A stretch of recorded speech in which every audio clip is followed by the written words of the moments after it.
Oke teman-teman semua, kembali lagi bersama saya Bung Yasintus. Welcome to my channel. Apa kabar teman-teman semua? Semoga selalu sehat dimanapun berada, apapun yang dilakukan. Semoga teman-teman semua selalu terhindar dari serangan COVID-19. Oke teman-teman semua, di video kali ini saya berdiri agak lebih semangat dalam membuat konten ini. Ini konten terbaru yang saya konsepkan, ya. Ini konten terbaru, yaitu konten apa kata dia.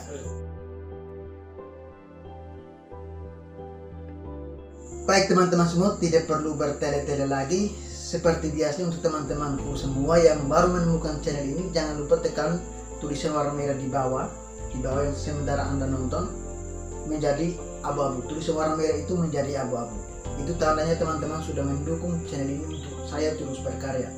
Terima kasih sudah klik video ini, tapi jangan lupa guys, klik tombol subscribe, karena klik tombol subscribe itu gratis ya. Subscribe, kamu support channel ini untuk upload video setiap hari.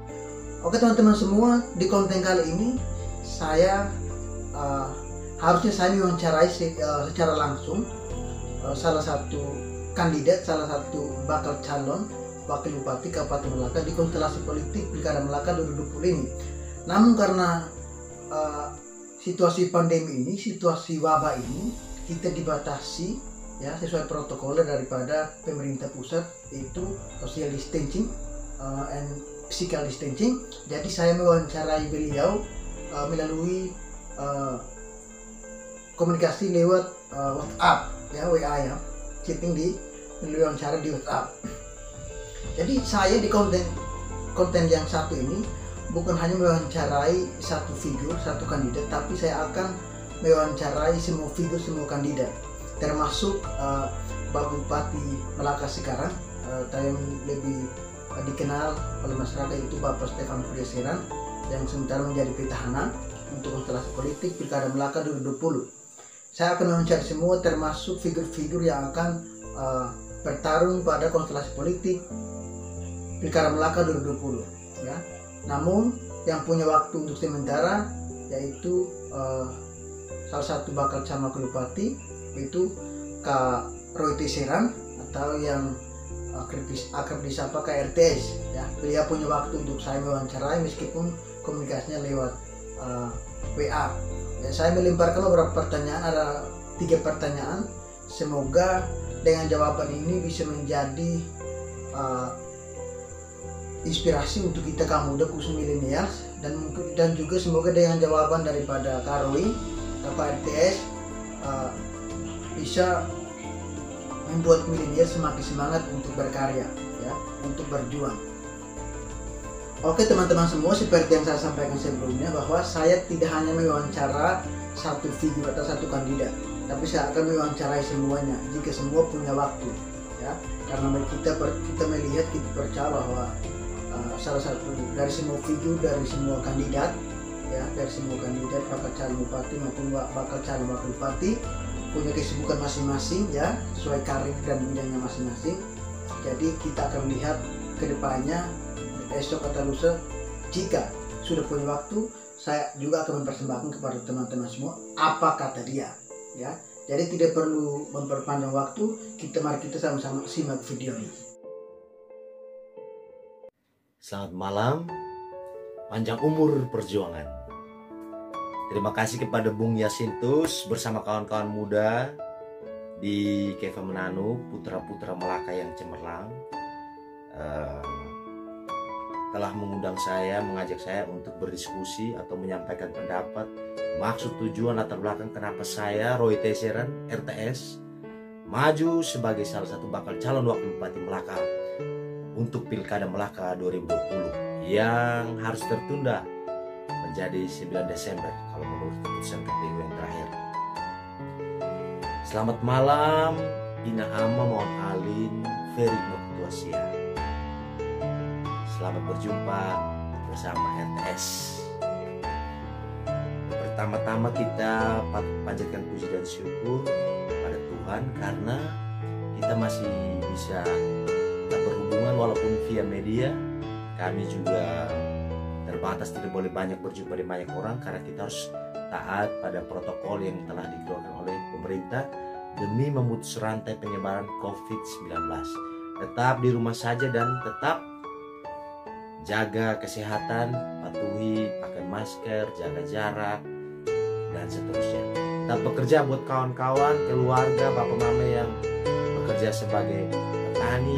Itu pekerjaan mulia karena telah menyediakan pangan yang berlimpah bagi keberlangsungan bangsa di Republik ini. Selamat malam juga buat kawan-kawan, terutama Forum Melaka Bangkit, yang di dalamnya terdiri dari kawan-kawan muda yang punya pikiran jauh ke depan dan idealisme untuk bersama-sama merajut kebersamaan, membangun Melaka yang bangkit, bermartabat, sejahtera, lewat jalan mencintai dan melayani. Kesempatan malam hari ini saya akan menjawab beberapa pertanyaan yang disampaikan oleh Bung Yasintus atau sering dikenal juga sebagai Bung Bara, yang telah dikirimkan via WhatsApp tadi. Semoga saya bisa menjawab pertanyaan-pertanyaan Bung Yasintus dengan baik, dan juga pada seluruh masyarakat Melaka, semoga jawaban-jawaban saya ini sedikit membuka wawasan tentang cakrawala berpikir kita semua.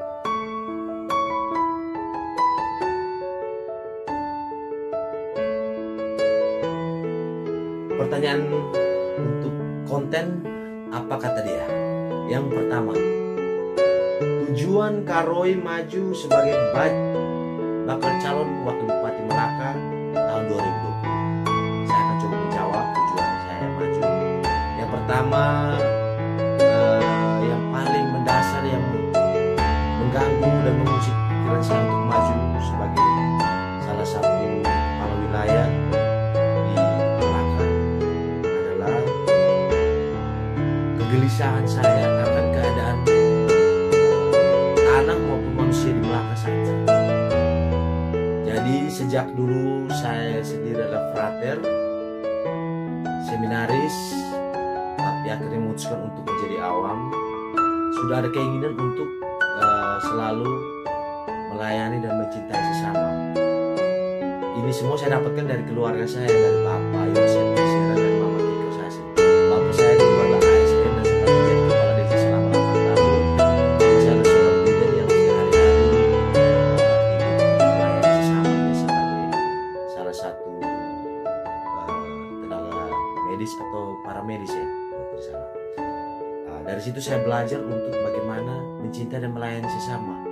Sedangkan kondisi hari-hari ini di Melaka yang kita saksikan bersama, banyak sekali hal-hal yang menurut saya ataupun menurut banyak orang dalam pelaksanaan jalannya pemerintahan itu belum maksimal.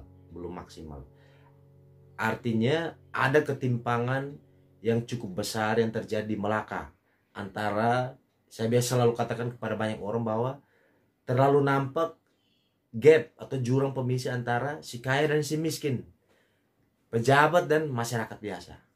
Oleh karena itu saya maju untuk lagi-lagi bersama Emmanuel Beria atau EB dalam paket EB RTS untuk mengeluarkan Melaka dari keterpurukannya menuju bangkit, sejahtera, bermartabat lewat jalan mencintai dan melayani. Tentu kita tidak mau di Melaka ada lagi barisan sakit hati ataupun barisan penjilat. Kita mau semua di Melaka tidak boleh ada yang begitu kaya, ada yang begitu miskin. Ada yang terlalu kaya, ada yang terlalu miskin, ada yang terlalu bahagia, ada yang terlalu susah. Oleh karena itu, bagi kawan-kawan semua, mari kita berjuang bersama untuk mewujudkan tujuan yang mulia ini.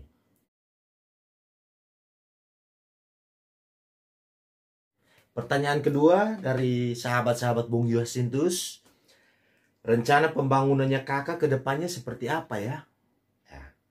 Untuk rencana pembangunan, saya sendiri sebagai salah satu millennials atau pemuda Melaka selalu bertekad dan bermimpi bahwa kita akan melakukan banyak hal, terutama bagi kita kaum muda, karena kita adalah kaum muda yang tidak pernah punya utang budi ataupun dendam politik terhadap pemerintahan sebelumnya.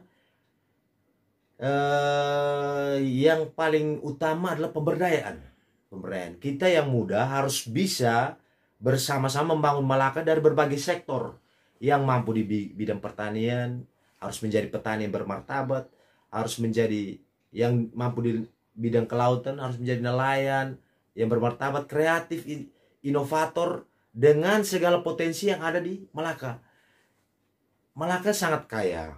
Jadi tergantung pada niat baik, itikat baik kita bersama, terutama pemimpin di Malaka, untuk mengalokasikan anggaran secara komprehensif dan adil bagi sektor-sektor seluruh stakeholder yang ada di Malaka, terutama mereka-mereka kaum muda yang potensial.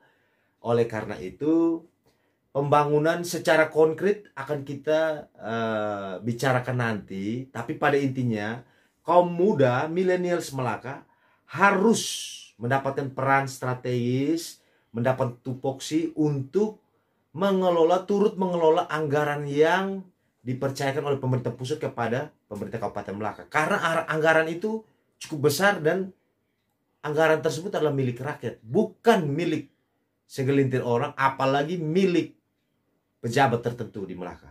Oleh karena itu, tetap berjuang, kita mau bersama-sama rebut dulu kursi kepemimpinan soal pembangunan, EBRTS, yakinkan dan pastikan bahwa bersama PDI Perjuangan dan Partai Kebangkitan Bangsa yang adalah partai yang cukup dominan di Republik ini, pasti lewat jalur-jalur partai, lewat jalur-jalur non formal lainnya atau jaringan-jaringan lainnya, kita bersama-sama akan membangun Malaka menjadi kabupaten yang lebih bermartabat, sejahtera.